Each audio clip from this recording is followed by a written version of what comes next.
All right, fellas, it's time to talk about Peterbilt clutch linkages here. As you can see, that just doesn't look right. Well, that took quite a while for that to happen, but unfortunately under your feet you wouldn't know. Okay, so where do we start? A lot of Pete fanatics, you guys already know what this is all about. So, this came out of a smaller Pete, 335. Manual transmission. So this would be your, we'll just lay them out like they're supposed to be. This would be your upper, that'd be your lower. Frame would be right here, and this sits about yay. Clutch pedal would be right up in this top area, and this goes up to the beneath the floorboard right on the bottom side of the cab. This goes down to an arm, then works this one. Well, both of them didn't fail at the same time, but they would have, that's for sure. Now, what's very important, guys, is these swivel joints here, when they stop moving back and forth like they should, just as this one has, countdown's on. You're going to lose that linkage sooner or later. This has to swivel back and forth, almost like a uni joint. They've got to have movement on them. Anyways, let's talk about this. So, this is obviously the original linkage. Now, they run a linkage like this. This is a 9-inch linkage. This is almost 9 inches from the center to center where the swivel hole should be. These are 1/2-inch fittings, and that would be a 1/2-inch hole as well in here. A few things. So, before you lose a linkage, you should look under there and take a gander and see how it's doing before this happens to you. Even, guys, I'm going to tell you this, even if you have a new linkage in the cab or on the truck with you, wrapped in plastic from Peterbilt itself, that doesn't mean if you lose this on the side of the highway, if you lose this linkage, that doesn't mean you can have all the tools in the world and you won't be able to get it off or you won't be able to get it on. Not because, well, let's talk about the rust factor too. Now, we don't even really live in a rusty climate where this truck lived, but you can see there's some major corrosion going on here, which played a factor in seizing up these. So, like I said, even if you've got a new one of these linkages and you lose it away from home or a shop, it doesn't mean you're going to be able to replace it on the side of the road. A lot of these trucks, the smaller ones and even the bigger ones, so let's talk about this. So we're talking 330 Pete, 335 Pete, 337, 340, 379s even use these 9-inchers in some cases. They're basically all the same. They might be mounted up at a different angle. It really depends on how you're saddled up on the side of the frame rails. If you've got fuel tanks on both sides, maybe you've got one fuel tank on the back side, maybe it's behind the cab, maybe they're right underneath the cab and there's footholds to climb up into the cab. Most of the time there's a battery box directly underneath the cab where the floorboard would be. Then you've got at least probably one air tank jammed underneath there, and the way that air tank sits, it sits just directly underneath that cab. In almost half the cases, you won't be able to get in there unless you've got a miniature hand, basically a little kid hand, get up in there and get this loose. Not only would the air tank be in the way sometimes, maybe the battery box. At the least, pull the battery box lid off, obviously, and see if you can get your neck up in there and see what's going on.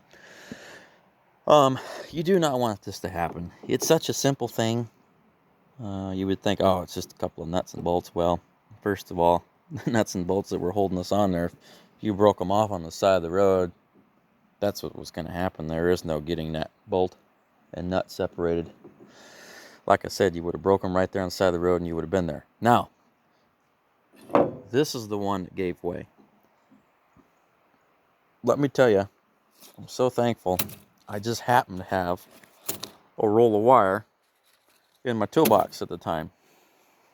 I got under there, figured out what happened, wrapped it around, made quite a few loops with that wire, and I tied it up here with a big old fat zip tie. 175-pound test zip tie. And it worked. It worked for miles and miles and miles. I was able to get home. Everything was fine. The clutch felt a little weird, but it worked. So, if your clutch pedal feels a little bit weird, or you feel a crunch or like clicking in the clutch pedal, I bet you dollars to donuts that you've got something going on. You've got some play going on in the clutch itself, and the linkage, or one of those two. It has to be something. So if your pedal's starting to feel a little bit different and you're hearing a click or a kind of a detent, then it goes into a harder, check your damn linkages, guys. There might be something going on. Now, this could have been prevented. Let me show you how. A little bit of white lithium grease.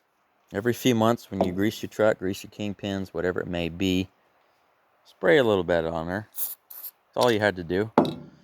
Hard to get to both sides, but if you spray enough on there, you should be able to dribble all the way around to the back side. I bet you 80% chance, if you would have used that from, obviously, if owner-operators, if you own a truck from new, and that's not what happened here. This is many miles before I owned it. But if you were to spray that down from the get-go, right out of the factory till now, let's say 20-year-old truck, you would have had perfectly working linkages, and they still would have been just fine. Yeah, you probably had some wear on them, but they sure as hell wouldn't have looked like this. So like I said, check for the free movement. Look around, see if you've got any rust or corrosion going on.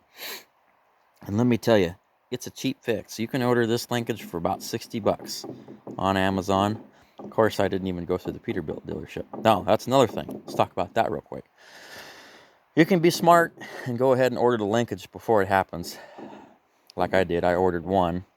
Didn't order this one until after it broke, or after it was broken, after it was taken off.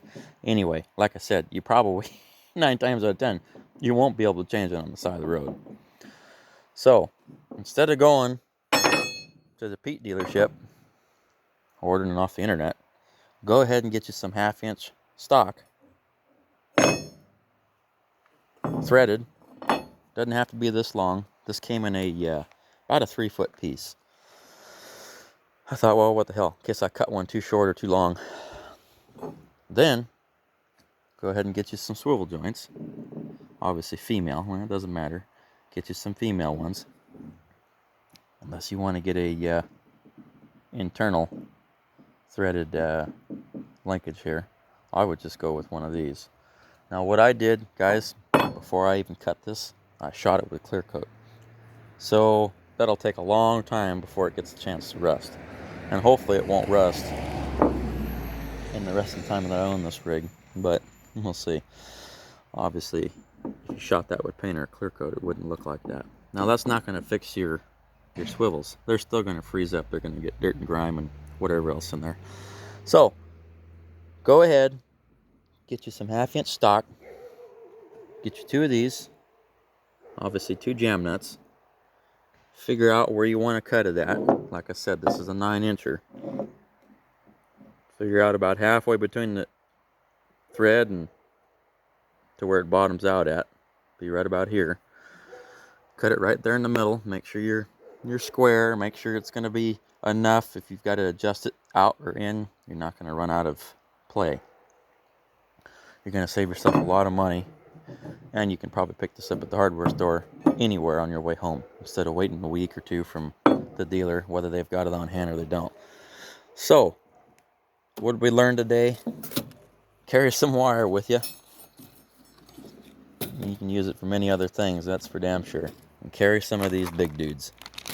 These aren't the kind of ones you can find everywhere, but when you do find them, I think you should definitely pick some up. It might save you in the long run. But yeah, don't be this guy on the side of the road. $50 part. Spray them down, guys. Lubricate your trucks. Get those kingpins greased. Get those trucks off the ground when you do it. Grease your stuff, and this won't happen. Talk to you later.